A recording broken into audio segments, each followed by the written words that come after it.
നമസ്കാരം. മലയാളി വാർത്തയിലേക്ക് സ്വാഗതം. പശ്ചിമ ബംഗാളിൽ തോറ്റുപോയെങ്കിലും ഏതു നിമിഷം വേണമെങ്കിലും തിരിച്ചു വരാൻ സാധിക്കുന്ന ഒരു നമ്പർ തൃണമൂൽ കോൺഗ്രസിന് ഉണ്ടായിരുന്നു. 80 MLA-മാരുണ്ടായിരുന്നു. 2011 തോറ്റപ്പോൾ CPM-ന് വെറും 40 സീറ്റുകൾ മാത്രമാണ് കിട്ടിയത്. പക്ഷേ 80 സീറ്റുകൾ ഉണ്ടാവുക എന്ന് പറഞ്ഞാൽ തൃണമൂൽ കോൺഗ്രസിന് ഏതു നിമിഷം വേണമെങ്കിലും ബംഗാൾ രാഷ്ട്രീയത്തിലേക്ക് തിരിച്ചു വരാൻ കഴിയും എന്ന ഒരു സാഹചര്യമാണ്. എന്നാൽ ഇപ്പോൾ അത് മുഴുവൻ കളഞ്ഞു കുടിക്കുകയാണ് മമതാ ബാനർജി. ഈ 80 MLA-മാരും ഒറ്റക്കെട്ടായി നിന്നിരുന്നുവെങ്കിൽ പാർട്ടിക്ക് ഭാവിയിൽ എന്തെങ്കിലും പ്രതീക്ഷയുണ്ടാകുമായിരുന്നു. പക്ഷേ MLA-മാർ ഛിന്ന ഭിന്നമാവുകയാണ്. മമതാ ബാനർജി പറയുന്നതൊന്നും ഇപ്പോൾ ഈ MLA-മാർ കേൾക്കുന്നില്ല. അതിൻ്റെ ഏറ്റവും ഒടുവിലത്തെ ഉദാഹരണമാണ് കഴിഞ്ഞ ദിവസം വിളിച്ചു ചേർത്ത MLA-മാരുടെ യോഗം. അഭിഷേക് ബാനർജി ആക്രമണത്തിന് ഇരയായതിൽ പ്രതിഷേധിച്ചുകൊണ്ട് ഈ സംഭവ വികാസങ്ങൾ ചർച്ച ചെയ്യാനാണ് തൃണമൂൽ കോൺഗ്രസ് MLA-മാരുടെ യോഗം വിളിച്ചു ചേർത്തത്. ആ യോഗത്തിൽ പോലും 60 MLA-മാർ പങ്കെടുത്തില്ല. വെറും 19 MLA-മാരാണ്, 80-ൽ 19 MLA-മാരാണ് അതിൽ പങ്കെടുത്തത്. 61 MLA-മാർ ആ യോഗത്തിൽ നിന്നും വിട്ടുനിന്നു എന്നോർക്കണം. എന്ന് പറഞ്ഞാൽ സാധാരണ രീതിയിൽ MLA-മാരുടെ യോഗം വിളിച്ചാൽ അതിൽ പരാജയപ്പെടും എന്ന് മമതാ ബാനർജിക്ക് ഉറപ്പുണ്ടായിരുന്നു. കാരണം MLA-മാരൊന്നും ഇപ്പോൾ തന്നോടൊപ്പം ഇല്ല എന്ന് മമതാ ബാനർജിക്ക് അറിയാം. അതുകൊണ്ട് തന്നെ പാർട്ടി നേതാവിനെ BJP-ക്കാർ ആക്രമിച്ചു എന്ന് പറഞ്ഞ് പാർട്ടിയിൽ വലിയൊരു ആവേശമൊക്കെ ഉണ്ടാക്കി MLA-മാരുടെ യോഗം വിളിക്കാനാണ് അവർ ശ്രമിച്ചത്. അഭിഷേക് ബാനർജിയെ കഴിഞ്ഞ ദിവസമാണ് ഈ ജനക്കൂട്ടം ആക്രമിച്ചത്. ജനക്കൂട്ടം ആക്രമിച്ചു എന്ന് പറഞ്ഞാൽ കല്ലേറുകളും ചീമുട്ടയും ഒക്കെ അഭിഷേക് ബാനർജിക്ക് നേരെ എറിയുകയായിരുന്നു. അതിനൊരു കാരണമുണ്ട്. കാരണം അഭിഷേക് ബാനർജി ഈ തെരഞ്ഞെടുപ്പ് പ്രചരണ യോഗത്തിൽ സംസാരിച്ച പ്രസംഗങ്ങളുടെ ക്ലിപ്പുകൾ ഇപ്പോൾ പുറത്തു വരുന്നുണ്ട്. സാധാരണഗതിയിൽ ഒരു തെരഞ്ഞെടുപ്പിൽ രാഷ്ട്രീയ പാർട്ടി നേതാക്കന്മാർ പ്രസംഗിക്കുന്ന ശൈലിയിലേ അല്ല അഭിഷേക് ബാനർജി പ്രസംഗിച്ചു കൊണ്ടിരുന്നത്. അതായത് അദ്ദേഹം ഒരു MP ആണ്, ഒരു ലോക്സഭാ MP ആണ്. ഒരു ജനപ്രതിനിധിയുടെ ഭാഷയല്ല അദ്ദേഹം ഉപയോഗിച്ചത്.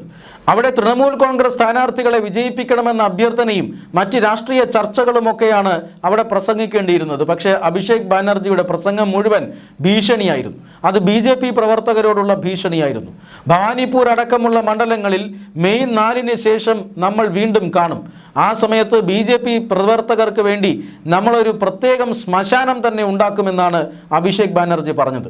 ലോക്സഭയിലെ ഒരു നേതാവാണ്, ഒരു അംഗമാണ് എന്നോർക്കണം. അങ്ങനെയുള്ള ഒരു ജനപ്രതിനിധിയാണ് പച്ചയ്ക്ക് കൊലവിളി പ്രസംഗം നടത്തുന്നത്. അതുകൊണ്ട് തന്നെയാണ് ഈ ഒരു തെരഞ്ഞെടുപ്പ് വന്നതിന് ശേഷം, തെരഞ്ഞെടുപ്പിൽ ഫലം വന്നതിന് ശേഷം തൃണമൂൽ കോൺഗ്രസ് ആകെ നിഷ്പ്രഭമായി പോവുകയായിരുന്നു. BJP സ്ഥാനാർത്ഥി ഏതാണ്ട് 1 ലക്ഷത്തിലധികം വോട്ടുകളുടെ ഭൂരിപക്ഷത്തിനാണ് അവിടെ നിന്നും മത്സരിച്ച് വിജയിച്ചത്. അതുകൊണ്ട് തന്നെ മെയ് 4 ഭരണം തിരിച്ചു പിടിക്കാമെന്ന് മോഹിച്ച മമതാ ബാനർജിക്ക് ഭരണം മുഴുവൻ നഷ്ടമായി മാറുന്നത് നമ്മൾ കണ്ടു. അതുകൊണ്ട് തന്നെ അവിടുത്തെ ജനവിഭാഗം അഭിഷേക് ബാനർജിയെ നോക്കി വച്ചിരിക്കുകയായിരുന്നു. BJP-ക്കാർ അവിടുത്തെ പാർട്ടി പ്രവർത്തകരെ ആക്രമിച്ചു എന്ന വ്യാജ ആരോപണം ഉന്നയിച്ചുകൊണ്ട് സോനാർപൂരിലേക്ക് പോയതായിരുന്നു അഭിഷേക് ബാനർജി. അഭിഷേക് ബാനർജിയെ കണ്ടയുടൻ തന്നെ ജനങ്ങൾ വളഞ്ഞു വയ്ക്കുകയും മുട്ടയെറിയുകയും കല്ലെറിയുകയും ഒക്കെ ചെയ്തിരുന്നു.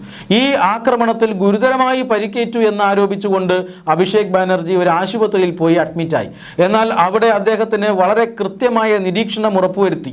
ആദ്യം ITU-വിൽ പ്രവേശിച്ച് എന്തെങ്കിലും കുഴപ്പമുണ്ടോ എന്ന് അടിമുടി പരിശോധിച്ചു. ഒരു കുഴപ്പവുമില്ല എന്ന് കണ്ടെത്തിയതിനെ തുടർന്ന് ഡിസ്ചാർജ് ചെയ്തു.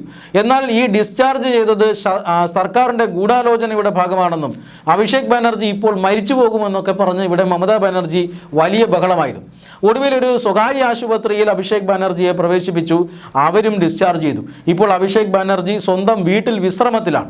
വീട്ടിനകത്ത് വലിയൊരു ആശുപത്രിയൊക്കെ ഒരുക്കി അത്യാസന്ന നിലയിൽ ഇയാൾ ഇപ്പോൾ ചികിത്സയിലാണ് എന്നൊക്കെയാണ് മമതാ ബാനർജി ഇപ്പോഴും പറഞ്ഞുകൊണ്ടിരിക്കുന്നത്. മുട്ടയെറിഞ്ഞാൽ ഉണ്ടാകുന്ന പരിക്ക് മാത്രമേ ഇയാൾക്കുണ്ടായിട്ടുള്ളൂ എന്ന് എല്ലാവർക്കും അറിയാം. ക്രിക്കറ്റ് ഹെൽമെറ്റും എടുത്തു വെച്ച് പച്ചയ്ക്ക് നടന്നു പോകുന്നത് ഈ പറയുന്ന ക്യാമറ കണ്ണുകളെല്ലാം ഒപ്പിയെടുത്തതുമാണ്. അതുകൊണ്ട് തന്നെ മരുമകൻ്റെ പേരിൽ നടത്തിയ ഒരു വലിയ രാഷ്ട്രീയ നാടകം, മമതാ ബാനർജിയുടെ മരുമകനാണ് അഭിഷേക് ബാനർജി. അഭിഷേക് ബാനർജിയുടെ പേരിൽ നടത്തിയ വലിയ രാഷ്ട്രീയ നാടകം പക്ഷേ പൊളിച്ചു കളഞ്ഞത് തൃണമൂലിൻ്റെ MLA-മാർ തന്നെയായിരുന്നു. അങ്ങനെ വലിയ പരിക്ക് പറ്റിയിട്ടുണ്ട് എങ്കിൽ തൃണമൂൽ കോൺഗ്രസിൻ്റെ MLA-മാരെല്ലാം മമതാ ബാനർജിയുടെ ആഹ്വാനപ്രകാരം അവിടെ ഒത്തുകൂടേണ്ടതായിരുന്നു. ഒരൊറ്റ കുഞ്ഞ് തിരിഞ്ഞു നോക്കിയില്ല എന്ന് മാത്രമല്ല 80-ൽ 61 MLA-മാരും ഈ യോഗത്തിൽ നിന്ന് വിട്ടുനിൽക്കുകയും ചെയ്തു. ഇത് മമതാ ബാനർജിക്ക് ഏറ്റിയ വലിയ തിരിച്ചടിയാണ്. ഈ തിരിച്ചടിക്ക് പിന്നാലെ 22 MLA-മാർ കൊൽക്കത്തയിൽ യോഗം ചേർന്ന് പാർട്ടി വിടുന്നതിനെക്കുറിച്ചുള്ള തീരുമാനങ്ങൾ എടുത്തു എന്നും പറയപ്പെടുന്നുണ്ട്. ഈ 22 MLA-മാർ മാത്രമാണ് യോഗം ചേർന്നതെങ്കിലും ഈ കൂടുതൽ ആളുകൾ ഈ സംഘത്തോടൊപ്പം ചേരാനുള്ള സാധ്യതയുണ്ട്. കാരണം മമതാ ബാനർജി മരുമകൻ അഭിഷേക് ബാനർജിക്ക് ഈ അധികാരങ്ങളെല്ലാം കൊടുക്കുന്നത് കൊണ്ടാണ് പാർട്ടിയിൽ വലിയ പ്രശ്നങ്ങൾ ഉണ്ടാകുന്നത്. അഭിഷേക് ബാനർജിയെ പാർട്ടിയിൽ ഒരാൾക്ക് പോലും ഇഷ്ടമില്ല എന്ന് തെളിയിക്കുന്നതാണ് ഇപ്പോഴത്തെ രാഷ്ട്രീയ സംഭവ വികാസങ്ങൾ. അതുകൊണ്ട് തന്നെ അഭിഷേക് ബാനർജിയെ പുറത്താക്കുന്നതിന് പകരം അഭിഷേക് ബാനർജിക്ക് വീണ്ടും പാർട്ടിയിൽ കൂടുതൽ അധികാരം കൊടുക്കുകയാണ് മമത ചെയ്തത്. അതുകൊണ്ടാണ് ഈ 61 MLA-മാർ വിട്ടുനിന്നിരിക്കുന്നത്. 61 MLA-മാരിൽ 22 പേരാണ് യോഗം ചേർന്നിരിക്കുന്നത്. കൂടുതൽ പേർ, അതായത് 80 MLA-മാരിൽ ഏതാണ്ട് 54 MLA-മാർ ഒരു ഭാഗത്തേക്ക് പോയാൽ തീർച്ചയായും മമതാ ബാനർജിക്ക് കൂറുമാറ്റ നിരോധനം അടക്കം പ്രയോഗിക്കാൻ കഴിയില്ല. അതായത് പാർട്ടി നെടുകെ പിളരുകയാണ്. തൃണമൂൽ കോൺഗ്രസ് ആകെ തകർന്നടിയുകയാണ്. ഈ MLA-മാർ BJP-യിലേക്ക് പോയാൽ അവിടെ പ്രതിപക്ഷമില്ലാത്ത ഒരു സാഹചര്യവും ഉണ്ടാകും. അതുകൊണ്ട് തന്നെ ഇനി ഒരിക്കലും ബംഗാൾ രാഷ്ട്രീയത്തിലേക്ക് തിരിച്ചു വരാൻ കഴിയാത്ത ഒരു സാഹചര്യത്തിലേക്ക് മമതാ ബാനർജി പോയിക്കൊണ്ടിരിക്കുകയാണ്. അതിൻ്റെ സൂചനയാണ് ഇപ്പോൾ പുറത്തു വരുന്നത്. വലിയ തിരിച്ചടി ആദ്യം MLA-മാരുടെ യോഗത്തിലുണ്ടാകുന്നു. ഇപ്പോൾ 22 MLA-മാർ സമാന്തരമായി യോഗം ചേരുന്നു. കൂടുതൽ MLA-മാർ അവരോടൊപ്പം ചേരുമെന്ന വാർത്ത വരുന്നു. ഇതൊക്കെ വന്നപ്പോൾ BJP-ക്കെതിരെ പുതിയ ആരോപണവുമായി മമതാ ബാനർജി രംഗത്തെത്തിയിരിക്കുകയാണ്. ഫേസ്ബുക്കിലൂടെ ചെയ്ത ലൈവിൽ മമതാ ബാനർജി പറയുന്നത് BJP-യാണ് തൻ്റെ പാർട്ടിയെ തകർക്കുന്നത് എന്നാണ്. പണവും അതുപോലെ തന്നെ മസിൽ പവറും ഉപയോഗിച്ചുകൊണ്ട് BJP തൻ്റെ പാർട്ടിയെ തകർക്കുന്നു, MLA-മാരെ വഴിതെറ്റിക്കുന്നു, MLA-മാരെ ചാക്കിട്ട് പിടിക്കുന്നു എന്നൊക്കെയുള്ള ആരോപണങ്ങളുമായി മമതാ ബാനർജി രംഗത്ത് വന്നിട്ടുണ്ട്. കുടുംബാധിപത്യം ഉപേക്ഷിച്ചാൽ തന്നെ ഈ പറയുന്ന പ്രശ്നങ്ങൾ മുഴുവൻ പരിഹരിക്കാവുന്നതേ ഉള്ളൂ. പക്ഷേ ഇപ്പോഴും മമത മരുമകനെ കെട്ടിപ്പിടിച്ചിരിക്കുകയാണ്. മരുമകൻ പറഞ്ഞ ഒരു MLA-യാണ് ഇപ്പോൾ പ്രതിപക്ഷ നേതാവാക്കിയിരിക്കുന്നത്. പ്രതിപക്ഷ നേതാവാക്കാനായി MLA-മാരുടെ പിന്തുണക്കത്ത് നൽകണം. ആ പിന്തുണക്കത്തിൽ ഒപ്പിട്ടിരിക്കുന്നത് ഞങ്ങളല്ല എന്ന് പറഞ്ഞ് ഏതാനും ചില MLA-മാർ രംഗത്ത് വരിക കൂടി ചെയ്തതോടുകൂടി മമത ആപ്പിലായിരിക്കുകയാണ്. സുവേന്ദു സർക്കാർ ഇപ്പോൾ ഈ ഒരു വ്യാജ ഒപ്പിട്ടുകൊണ്ട് പ്രതിപക്ഷ നേതാവിൻ്റെ പിന്തുണ പത്രം നൽകിയ കേസിനെതിരെ SIT രൂപീകരിച്ച് അന്വേഷിച്ചു കൊണ്ടിരിക്കുകയാണ്. ഈ SIT ഇനിയിപ്പോൾ ചെന്ന് കയറുന്നത് തൃണമൂൽ കോൺഗ്രസിൻ്റെ ഓഫീസുകളിലായിരിക്കുമെന്ന കാര്യത്തിൽ തർക്കമൊന്നുമില്ല. അതുകൊണ്ട് തന്നെ തൃണമൂൽ കോൺഗ്രസ് അടിമുടി തകർന്നടിയുകയാണ്. ഭരണം നഷ്ടപ്പെട്ടിട്ട് മമതാ ബാനർജി രാഷ്ട്രീയമായ തെറ്റുകൾ ആവർത്തിച്ചു കൊണ്ടിരിക്കുന്നു. തിരുത്താൻ തയ്യാറല്ല. CPM എങ്ങനെയാണോ ബംഗാളിൽ തകർന്നത് അതുപോലെ തൃണമൂൽ കോൺഗ്രസും ബംഗാളിൽ തകരുന്ന കാഴ്ചയാണ് ഇപ്പോൾ നമുക്ക് കാണാൻ കഴിയുന്നത്.